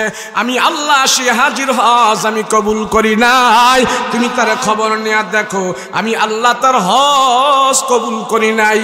এই স্বপ্ন দেখার সাথে সাথে বাইজিদ বুস্তামি ঘুম থেকে জাগ্রত হয়ে গেছে। ঘুম থেকে জাগ্রত হইয়া খানায়ে কাবা থেকে একটা দৌড় দিছে, দৌড়ায়া দৌড়ায়া সাফা মারওয়া পাহাড়ের মধ্যে যায় খুঁজতেছে, পুরাটা সাফা মারওয়া পাহাড়ের মধ্যে যায় খোঁজাখুঁজি করতেছে, গুড়াগাড়ি করতেছে। কে রে তুই কেমন হাজির রে? তোর হজ আল্লাহ কবুল করে নাই, কারণটা কি রে? কারণটা কি? খুঁজতেছে খুঁজতেছে, ঘুরি ঘুরি খুঁজি খুঁজে দেখতেছে, না কোথাও তো কোনো হাজির পাওয়া যায় না, না না কোথাও তো কোনো মানুষ দেখা যায় না। বাইজিদ বুস্তামি রাহমাতুল্লাহি আলাইহি খুঁজতে খুঁজতে যায় সাফা মারওয়া পাহাড়ের ভিতরে চূড়ার মধ্যে যায় একটা হাজিরে পাইলো। ওই হাজি সেখানে কান্নাকাটি করতেছে, হাউমাউ করে চিল্লাচিল্লি করতেছে, মাথা মাথার চুলগুলো ছিঁড়ে ফেলতেছে, বুকে হাত মারতেছে। বায়েজিদ বুস্তামি পুরাটা সাফা মারওয়া পাহাড় খুঁজে দেখলো কেউ নাই। এই হাজি এখানে পরে পরে কান্না করে। তার কাছে যায় বায়েজিদ বুস্তামি দাঁড়ায় রইলেন। যা দেখতেছেন হাজিটা এক হাত দিয়ে আল্লাহ তাআলার কাছে দোয়া করতেছে। বায়েজিদ বুস্তামি তার দোয়া করার মধ্যে ডিস্টার্ব দিবে না সেই জন্য দাঁড়ায় আছে, আর তার দোয়াগুলো পিছনে দাঁড়িয়ে দাঁড়িয়ে শুনতেছে। ওই হাজি আল্লাহর দরবারে ডাক দেয়া বলে, মালিক তুমি আমারে ক্ষমা করে দাও, তুমি আমারে ক্ষমা করে দাও। আল্লাহ তুমি আমারে মাফ করে দাও, মাফ করে দাও।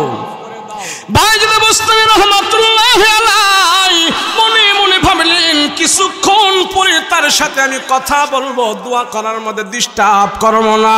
এবার বায়েজিদ বুস্তামি দীর্ঘক্ষণ পর্যন্ত তার পিছনে দাঁড়ায় রইল। দাঁড়ায় দেখে দোয়া সে বন্ধ করে না, বন্ধ করে না, শুধু দোয়া করতেছে, দোয়া করতেছে আর কান্নাকাটি করতেছে। আল্লাহর দরবারে চিল্লা পাল্লা করে ডাক দিয়া বলে, মালিক তুমি যদি আমারে ক্ষমা না করো কে আমারে ক্ষমা করবে, কে আমারে ক্ষমা করবে? বায়েজিদ বুস্তামি এক পর্যায়ে তার মাথার মধ্যে হাত রাখলেন। হাত রাখার পর হাজি ঘাটটা ঘোরায়া পিছনের দিকে তাকায়া দেখে জামানার সবচেয়ে বড় ওলি বায়েজিদ বুস্তামি তার পিছনে দাঁড়ায়া রইছে।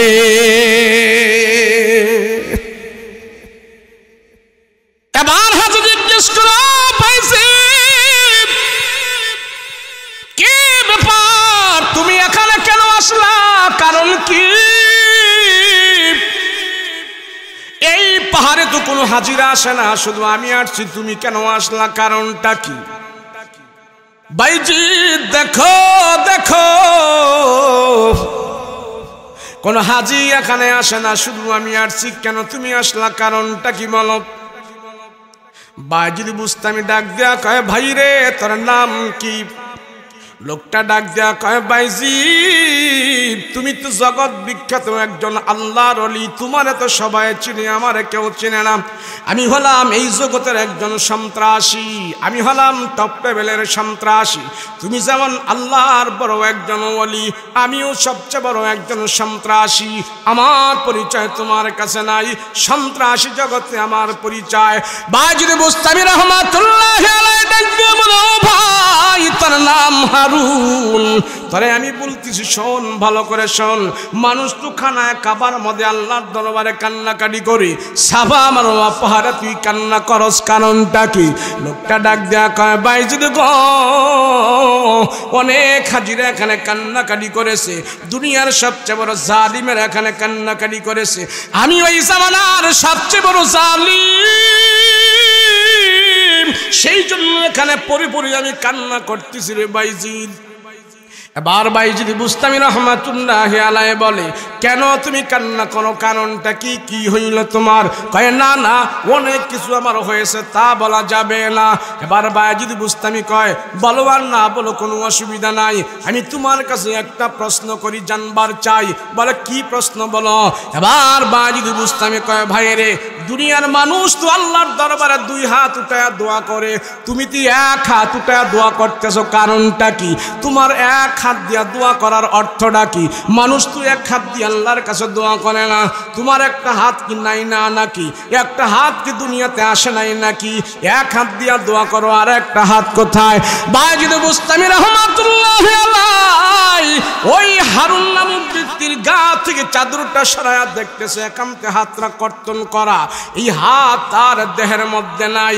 বায়েজিদ বুস্তামি ডাক দেয়া কয়, ভাই রে তোর হাতটা কোথায়, দুনিয়াতে আসে নাই নাকি? লোকটা ডাক দেয়া কয়, বায়েজিদ গো আমার দুনিয়াতে দুটা হাতই সবল ছিল, দুনিয়াতে দুইটা হাত নিয়ে আমি এসেছি, তবে একটা হাত আছে আর একটা হাত আমার নাই। কেন জানেননি? কেন জানেননি? কয় কেন? কই হাত দিয়ে আমার মারে আমি আঘাত করেছিলাম, এই হাত দিয়ে আমার মার উপরে আমি অত্যাচার করেছিলাম। বায়েজিদ দেখো একটা হাত না, একটা পা নাই, এই পা দিয়ে আমার মার উপরে আমি অত্যাচার করেছি, এই হাত দিয়ে আমার মার উপরে আমি অত্যাচার করেছি। হজে আসার আগে আমার মনে বড় ধাক্কা খাইল রে বাইজিদ, এই হাত দিয়ে মার মেরেছি, হাতটা নিয়ে আমি খানায় কাবায় যাব না, এই জন্য আমার হাতটা আমি নিজে কাইটা কাইটা কুবায় আমার দেহ থেকে আমি আলাদা করে ফেলে দিয়েছি।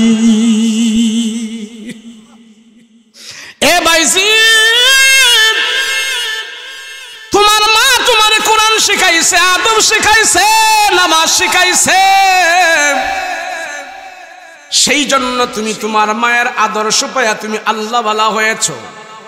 আমার মা আমার কোরআন শিখায় নাই, নামাজ শিখায় নাই, সুন্নাত শিখায় নাই, আমার মা আমার প্রতি এত যত্ন নেয় নাই, খবর নেয় নাই,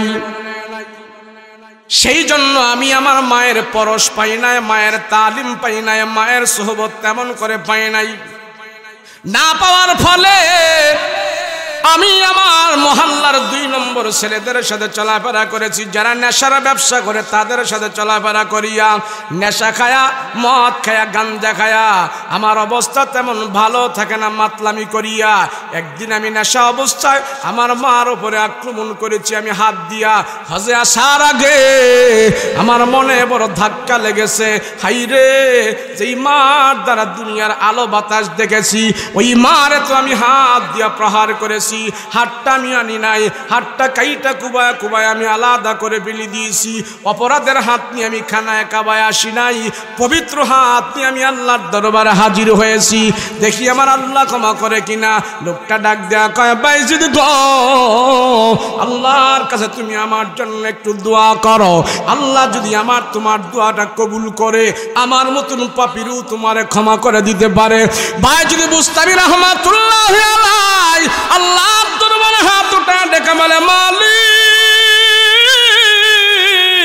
অপরাধ জানিয়া হাত কাইটা ফেলাইলো, যেই বান্দা অপরাধ জানিয়া হাত কাইটা ফেলাইলো, যেই বান্দা অপরাধ জানিয়া তোমার দরবারে কান্নাকাটি করে, আল্লাহ তারে তুমি ক্ষমা করে দাও, আল্লাহ তারে তুমি ক্ষমা করে দাও। এলহাম চলে আসলো বাইজিদ বুস্তামির কাছে, সাবধান, তুই আমার বান্দার জন্য দোয়া করবি না, এই নাফরমানের জন্য বাইজিদ তুমি দোয়া করবা না, এই পাপের জন্য তুমি আমার কাছে দোয়া করবা না।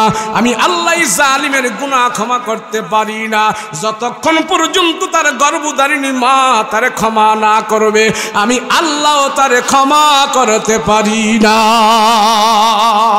না তার জন্য দোয়া করা যাবে না। এই জন্য বলে যাই, জয় যুবক বন্ধু, যে মা বাবার দ্বারা দুনিয়ার আলো বাতাস দেখেছ, সেই মা বাবারে কষ্ট দিও না।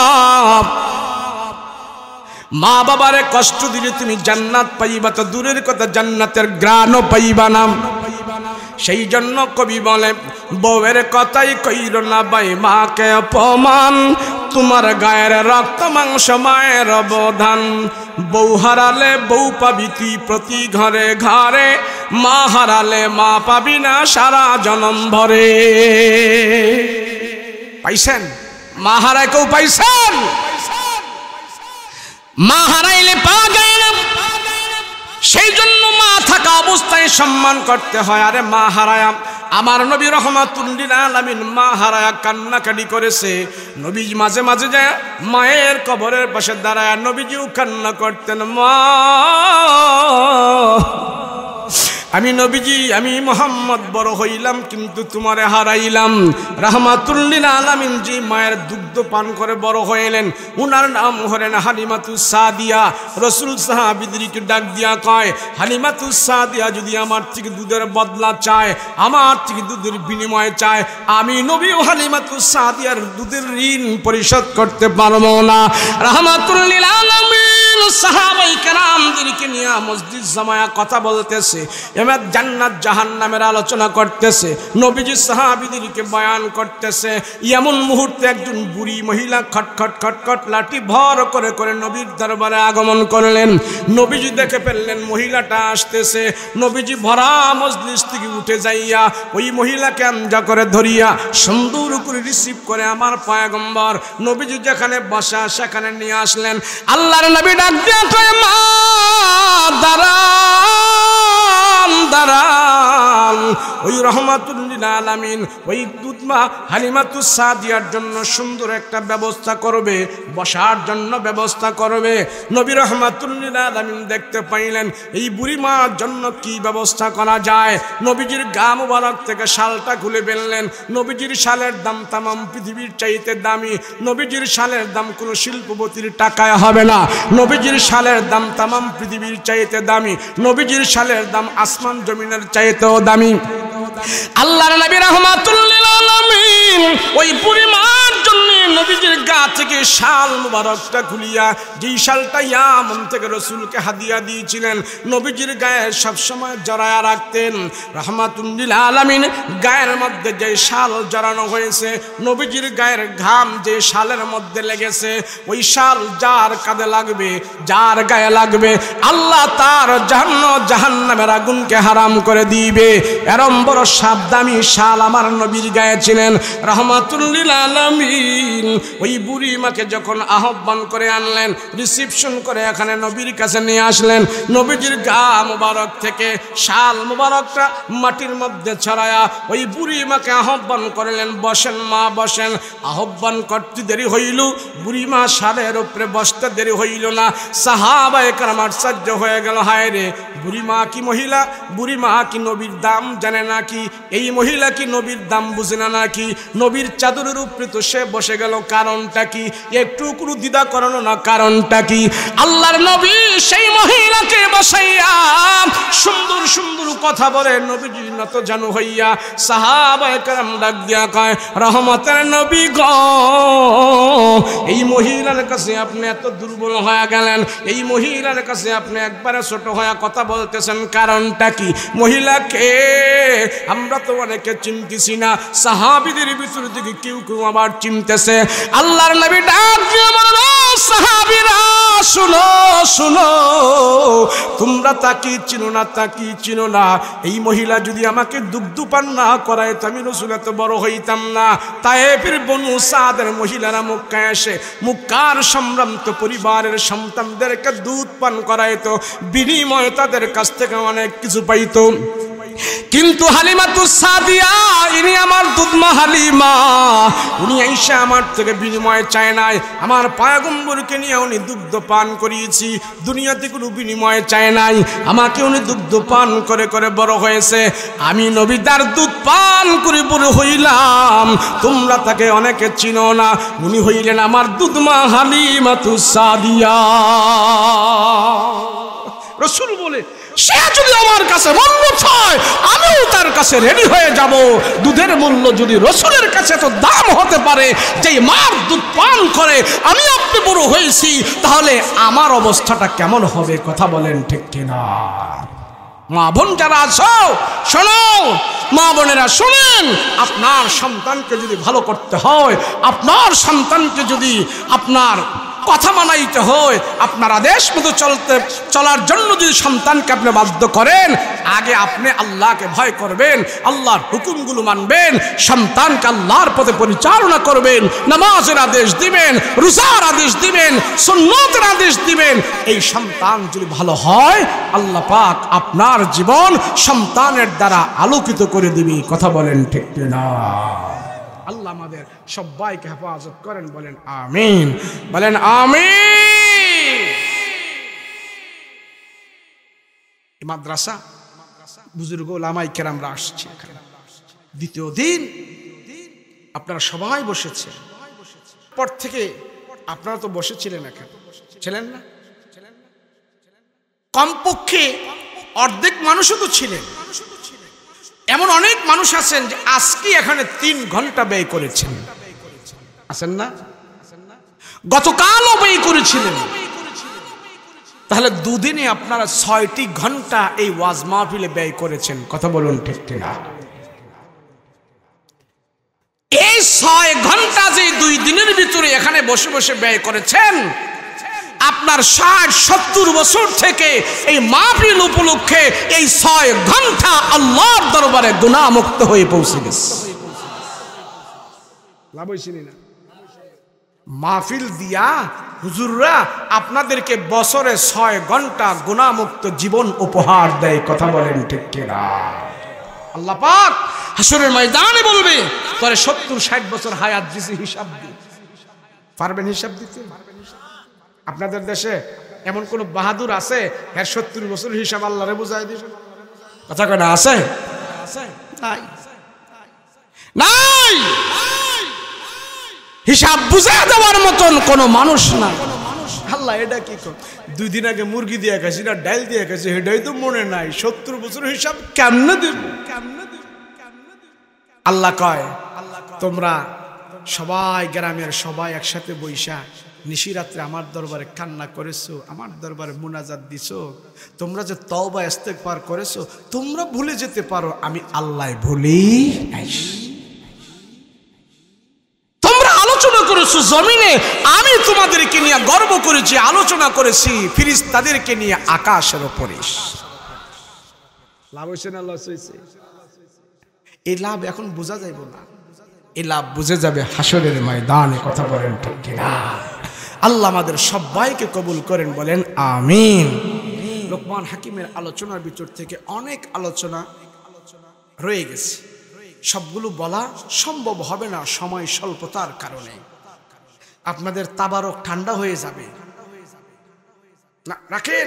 আলহামদুলিল্লাহ, আলহামদুলিল্লাহ হয়েছে। বয়ান করে যদি সারা রাত কাটাই দেই, আমার বক্তার ওদের একটা হিসাব আছে। কথা কন না কে? হিসাব আছে। একদিনে এত বেশি খাইলে ভালো হবে না, এর জন্য আমরা কম কম খাবো, আমল বেশি বেশি করব। কথা বলেন ঠিক কিনা? আমল তো আজকের ওয়াজ তো একদম শর্টকাট, আলোচনা করেছিলাম বা, কিন্তু ওয়াজ কি শর্টকাট। চোখ দিয়া গুনাহ না করা, জবান দিয়া গুনাহ না করা, লজ্জা স্থান দিয়া গুনাহ না করা, এই 3টা জিনিস যারা পবিত্র রাখবে আল্লাহ পাক তাদেরকে জান্নাতের মেহমান বানিয়ে দিবেন। রাসূল বলেন, আমার উম্মতের ভিতর থেকে যারা 3টা জিনিস পবিত্র রাখবে, আমার রাসূলের সাথে তারা জান্নাতে বসবাস করবে। চোখ দিয়া শাস্ত্রল বসে বসে এত টিভি দেখেন না, শাস্ত্রল বসে বসে মহিলাদের নাচ গান দেখেন না, জবান দিয়ে বেহুদা কথা বইলেন না। আর এখন তো পাড়া মহল্লার গ্রাম গঞ্জে শহরে বন্দরে বিশেষ করে মুসলমানদের ছেলেদের, নওজোয়ান ছেলেদের চরিত্র নষ্ট হয়ে গেছে। জিনা করাটা যে অপরাধ, জিনা করাটা যে মারাত্মক গুনাহ, জিনা করা যে আল্লাহর নাফরমানি, যেই জমিনে জিনা করা হয়, যেই জমিনে আল্লাহর নাফরমানি হয়, জিনার মতো পাপ হয়, সেই জমিন থেকে আল্লাহ রহমত বরকত উঠায়া নেয়। যেই জমিনে বেশি বেশি জিনা হয়, হঠাৎ হঠাৎ আল্লাহ পাক সেই জমিনে আসমানি গজব দান করে। জিনা করা বন্ধ করো, লজ্জা স্থান পবিত্র রাখো। যেই যুবক তার জুয়ান অবস্থায়, যৌবন অবস্থায় লজ্জা স্থানকে পবিত্র রাখে, জিনা করে না, আকাম কুকাম করে না, খুব কষ্ট করে এটা ধৈর্য রাখে, রাসূল বলেন হাসরের ময়দানে আরশে আজিমের নিচে যে ছায়া হবে, সেখানে সব নবীরা বসে থাকবে, আরামের ব্যবস্থা থাকবে। যেই যুবক যৌবনকালে তার চরিত্র নষ্ট করে না, জিনা করে না, আল্লাহ সেই যুবককে নবীদের সাথে সেখানে স্থান করাইয়া দিবে। আল্লাহ আমাদের সবাইকে আমল করার তৌফিক দান করেন, বলেন আমিন। সবাই ইস্তেগফার করে আস্তাগফিরুল্লাহাল্লাযী লা ইলাহা ইল্লা হুয়াল হাইয়ুল কাইয়্যুম ওয়া আতুবু ইলাইহি লা হাওলা ওয়ালা কুওয়াতা ইল্লা বিল্লাহিল আলিয়্যিল আযীম। আল্লাহুম্মা সাল্লি আলা সাইয়্যিদিনা নাবিয়িনা শাফিয়িনা হাবিবানা মাওলানা মুহাম্মদ সাল্লাল্লাহু তাআলা আলাইহি ওয়া আলা আলিহি ওয়া সাহাবিহি আজমাইন। আমরা একে অপরের জন্য দোয়া করব, দেশের জন্য দোয়া করব, দেশের জন্য দোয়া করব, तमाम পৃথিবীর মুসলিম উম্মাহের জন্য আমরা দোয়া করব। আল্লাহ পাক যেন আমাদের সবাইকে কবুল ও মঞ্জুর করেন। সকলে বলুন আল্লাহুম্মা আমিন। মাশাআল্লাহ। জি হ্যাঁ, আল্লাহ যেন যারা প্রবাসে আছে, প্রবাস জীবন যেন আল্লাহ সুখময় করে দেয়, সমস্ত বিপদ আপদ থেকে যেন হেফাজত করে আমরা সেই দোয়া করব। কি বলেন ঠিক কিনা? প্রবাস জীবন, আহারে কত কষ্ট। প্রবাস জীবন এটা আরেকটা জগৎ, সেখানে না গেলে এটা বুঝার মতো না। এদের কষ্ট দেখলে আমি দেখছি, আমি দেখে দেখে তখন শুধু আফসোস করছি, হায় রে খোদা, মানুষ সে যখন প্রবাস জীবনে কর্মের কারণে রৌদ্রের তাপে পড়ে যখন নাকি সে কাজ করে, তার অরিজিনাল চেহারাটা চিনা যায় না। আল্লাহ তাদের প্রবাস জীবনে যারা আছে সবাইকে যেন আল্লাহ সুখ শান্তিতে রাখে, কামাই রুজিতে বরকত দেয়, আবার সুস্থ শরীরে যেন আল্লাহ পাক মা বাবার কাছে ফিরিয়ে দেয়। সকলে বলুন আল্লাহুম্মা আমিন। জি, সবার জন্য দোয়া। আলহামদুলিল্লাহি রাব্বিল আলামিন والعاقبة للمتقين الصلاة والسلام على أشرف الأنبياء والمرسلين ربنا ظلمنا أنفسنا وإن لم تغفر لنا وترحمنا لنكونن من الخاسرين رب ارحمهما كما ربياني صغيرا رب ارحمهما কামা রব্বায়ানি সগীরা। রব্বুল আলামিন পরওয়ারদিগার আলম, আয় আল্লাহ তাকা দেখো মাওলা গো, গভীর রাত্র যত গভীর হয় দুনিয়ার মানুষের বাসা বাড়ি দরজা জানালা গেট সব বন্ধ হয়ে যায়। আয় আল্লাহ তোমার রহমতের দরজা কিন্তু বন্ধ হয় না রে খোদা, বন্ধ হয় না।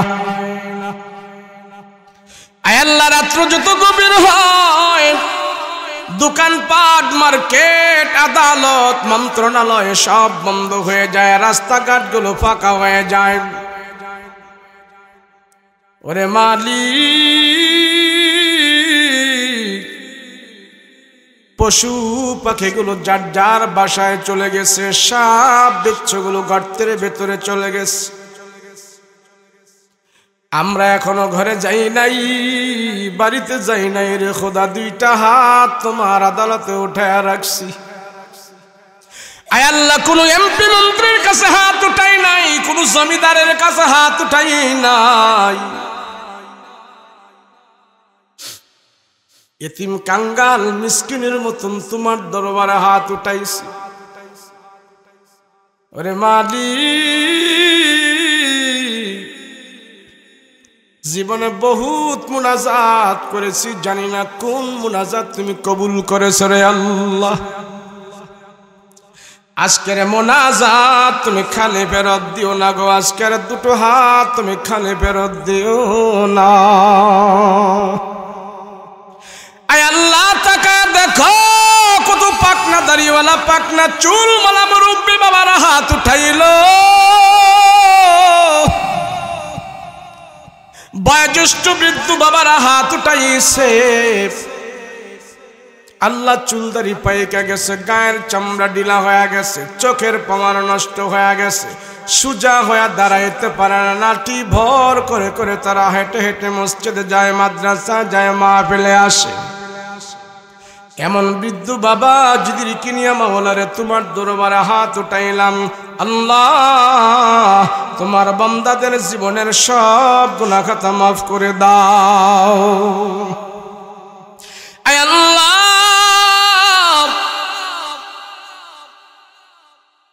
কত গুনাহ করেছি কেউ জানে না, বক্তার গুনার খবর শ্রোতারা জানে না, শ্রোতাদের গুনার খবর বক্তা জানে না, ইমাম সাহেবের গুনার খবর মুক্তাদি জানে না, মুক্তাদিদের গুনার খবর ইমাম সাহেব জানে না। আল্লাহ মা বাবার গুনার খবর সন্তানেরা জানে না, সন্তানদের গুনার খবর মা বাবা জানে না। মা বাবা যদি জানতো সন্তানেরা এমন পাপ করেছে, অপরাধ করেছে, সন্তানদেরকে ঘর থেকে মা বাবা তাড়ায়া দিত। আল্লাহ, মা বাবা এমন অপরাধী, এমন দোষী, সন্তানেরা জানে না। যদি মা বাবার অপরাধ সন্তানেরা জানতো, লজ্জায় মা বাবা রে মা বাবা বলিয়া সন্তানেরা ডাক দিত না। আয় আল্লাহ, দুনিয়ার কেউ জানো কার না জানো, তুমি জানো। এত জানার পরেও তোমার বান্দার গুনাহগুলা তুমি গোপন রাখছো রে আল্লাহ, প্রকাশ করো না। আয় আল্লাহ, এই মজলিসে এমন সন্তান আছে তার মা বাবার নিজের হাত দিয়া নিজে কবরের ভিতরে রাখছে। এমন সন্তান এখানে হাত উঠাইল, এই হাত দিয়া তার মা বাবার লাশ কবরের ভিতরে নামাইছে। আয় আল্লাহ, এমন সন্তান এখানে আছে তার মা বাবার নিজের হাত দিয়া নিজে কবরের উপরে মাটি দিছে, বাঁশের ফলটা বিছাইছে। আল্লাহ,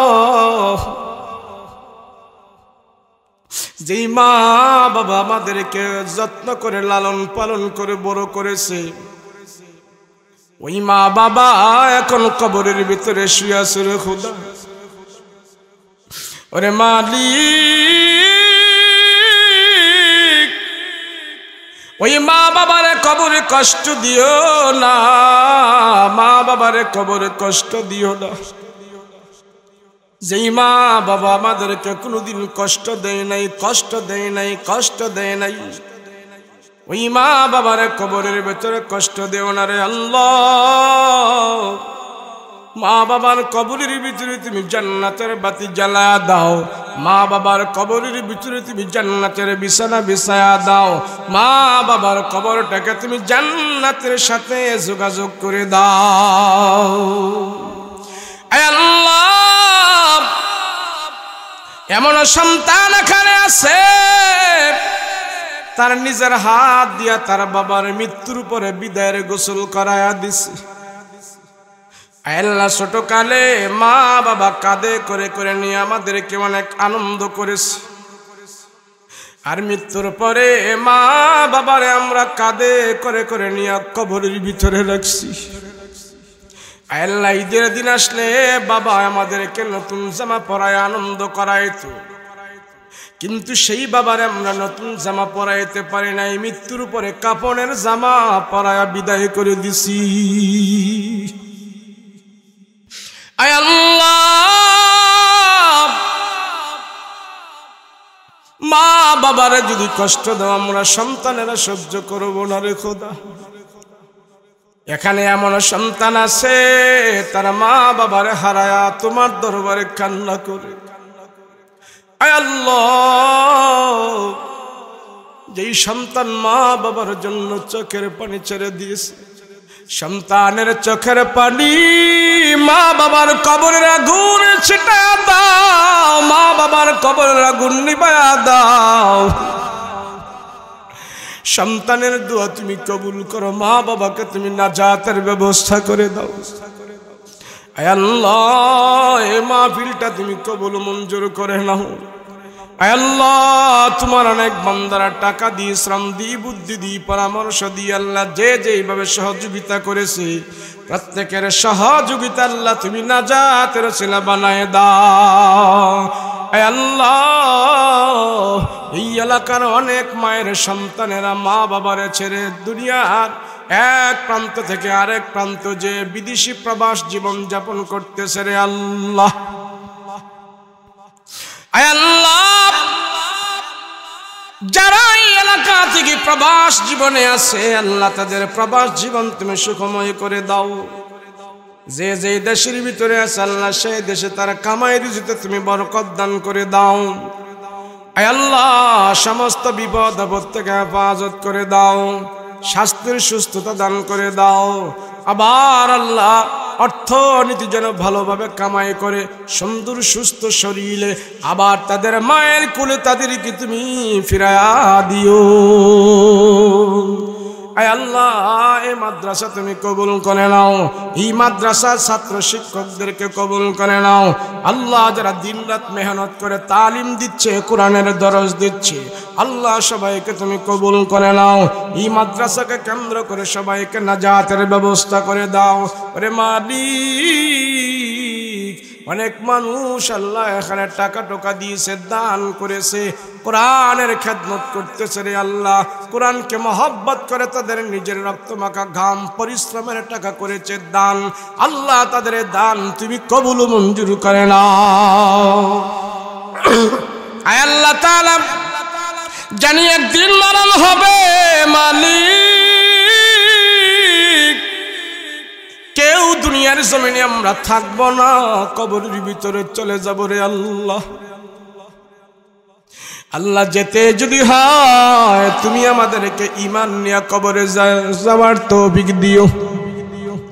আল্লাহ, জানি মরব, তুমি ঈমানে মরণ আমাদেরকে দিও। নামাজরত অবস্থায় মরণ দিও, রুকু অবস্থায় মরণ দিও, সাজদা অবস্থায় মরণ দিও, কোরআন তেলাওয়াত অবস্থায় তুমি মরণ দিও। আল্লাহ, ঈমানি মরণ আমাদেরকে তুমি দান করিও। পরওয়ারদিগারে আলম আল্লাহ, বেঈমানি মরণ দিও না, নাপাকি মরণ দিও না, জাহান্নামী মরণ দিও না, রোড গার্ডের অ্যাক্সিডেন্টের মরণ দিও না রে খোদা, গাড়ির চাক্কার নিচে ফালায়া মরণ দিও না, শহীদি মরণ আমাদেরকে দান করিও। আল্লাহ, মক্কা মদিনায় যাবার তৌফিক দান করে দাও। তোমার হজ্জা বাইতুল্লাহর মেহমান বানায়া দাও। খানা কাবার গিলাপ ধরে ধরে কান বসে ব্যবস্থা করে দাও। আল্লাহ, নবীর রওজায় আমাদেরকে হাজির করে দাও। নবীর রওজার পাশে আমাদেরকে দাঁড় করায়া দাও। নবীরে প্রাণ ভরে আমরা সালাম দিব, জিয়ারত করব, সেই ব্যবস্থা করে দাও। আর তা যদি না হয়, ঘুমের ঘরে আমার নবীর নুরানি চেহারাটা স্বপ্ন যুগে দেখাইয়া জাহান্নামের আগুন হারাম করে দাও। وصلى الله تعالى عليه وعلى آله وصحبه أجمعين. سبحان ربك رب العزة عما يصفون وسلام على المرسلين والحمد لله رب العالمين بحق لا إله إلا الله محمد رسول الله. السلام عليكم ورحمة الله وبركاته.